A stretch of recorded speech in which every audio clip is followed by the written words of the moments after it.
የአማራን ህዝብ ይሄን ምስኪን ህዝብ እንትናት አሁን ለምሳሌ እረቻ ጊዜ አየው በአማራ ሙዚቃ በአማራ ሙዚቃ ሲጨፍሩ ነበር በጎንደር። ጌታ ምስክሬ አይቼ እንትናን የለጠፈችውም ጎንደሬዋ ኩን ለጥፋ በጎንደርኛ ኦሮሞ ያስነካዋል። እዛ ያለው ምድር ላይ ያለው ህዝብና እዚህ ጋር የምታመጣው የለም። በጎጃም ይጨፍራል። እዚህ ያለው ለጥቅሙ ለምን ጌም ሲጫወቱ ምን ሲሉ ቻፓ የሚሰሩበት እዛ ያለው እንትን ነው። አሁን የቤታየውን ልንገር የኦሮሞን ባህላዊ ልብስ ለብሳ ብትመጣ ከአማራ ፖለቲካ ቀጥቅጠው ለማባረር ነበር። ፖለቲካው ገብቷታል።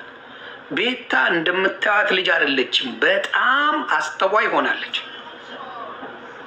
ቤታን እቺን ቀን እሬቻን ይጠብቋት ነበር። ቤታን ለመጣል በደንብ አድርገው እቺ የእሬቻ ቀን ወሳኝ ነበረች። አይ ቲንክ በጌታ ስም ሳትጸልይ አልቀረችም። ቤታየው በጌታ ስም ጸለየችና የዮኒ ማኛ አምላክ አደራህን እንዳጥለኝ ብላ ጸለየች።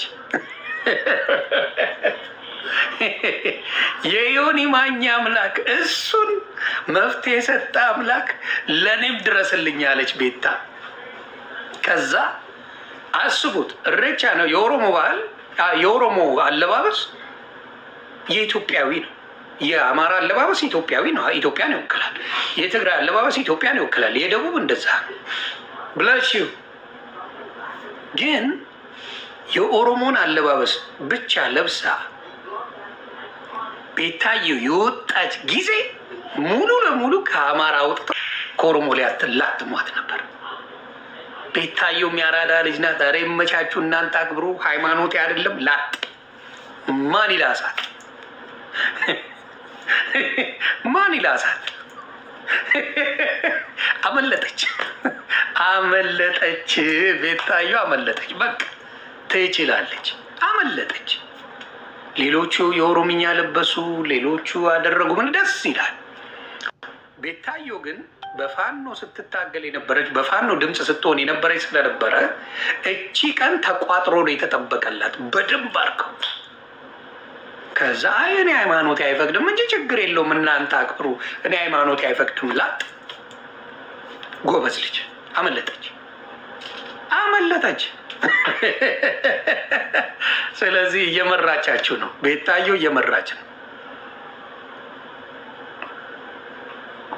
በእውነት ቤታየው በጣም ችላለች። በቃ ሶሻል ሚዲያን በደንብ አድርጋ ትችላለች። በቃ ብታደርገው ኖሮ ኮምፕሊትሊ የአማራ አክቲቪስት የተባለ ቤታየው ሊረግጣት ተነስቶ ነበር። ሊረግጣት ቤታየው። ስለዚህ ቤታየው ችለሻል። በቃ ሶሻል ሚዲያ ገብቶሻል። እኔ ነኝ አዛዥ የሌለኝ እንጂ ሌላው እኔ አሁን ኦሮሞ ቢለኝ አይሞቀኝ፣ ህወሓት ቢለኝ አይሞቀኝ፣ ፋኖ ቢለኝ አይሞቀኝ። ሁሉም ጆከር ነኝ እኔ ማለት ሁለገብ ነኝ። እኔ ጣጣ የለኝም። አሁን ብልጽግና ደስ እያለኝ ነው። ማን ሊከለክለኝ? አሁን በማየው ነገር ብልጽግና ጥሩ እየሰራ ነው። ውስጤ ብልጽግና እየሸተተው ነው። ማን ይከለክለኛል? ማንም አይከለክለኝ። መብቴም በራሴ የሚጫወት ሰው ነኝ። ማንም አያዘኝም። እኔ የሆነ ብልጽግና ውስጤ እየሸተተው ነው። ብልጽግናውን ሁሉ እያለኝ ነው።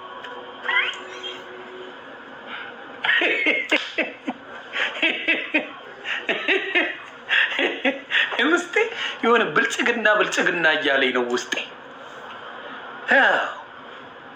ምን ላድርግ? ይመቸኛል።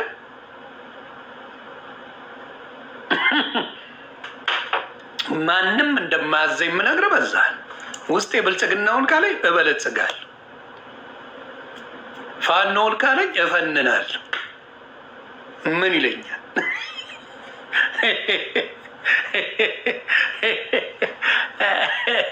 ስለዚህ በራሳችሁ መንገድ ስትኖሩ ደስ ይላል። አሁን የሚታይ ነገር አለ። ብልጽግና እየበለጠ ነው። ሌላውን 10-0 ብልጽግና እየመራ ነው። ቀልጥፎ እየመራል ብልጽግና። አሁን በቃ ይሄ ሜጋ ፕሮጀክቶችን መስራት ጀመረ።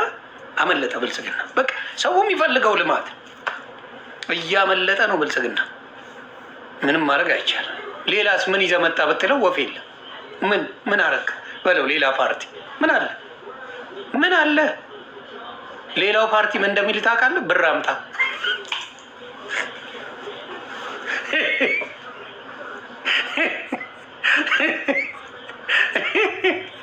ሌላው ጋር ብትሄድ ምን ይልህ መሰለህ? ቻፕ አምጣ። ልክ ላቀል ብትለው ብር አምጣ ነው የሚልህ። ስለዚህ ትንሽ ይሻላል። ብልጽግና በዚሁ ከቀጠላችሁ እውነቴን ነው የሚያስደምም ነገር አሳዩኝ።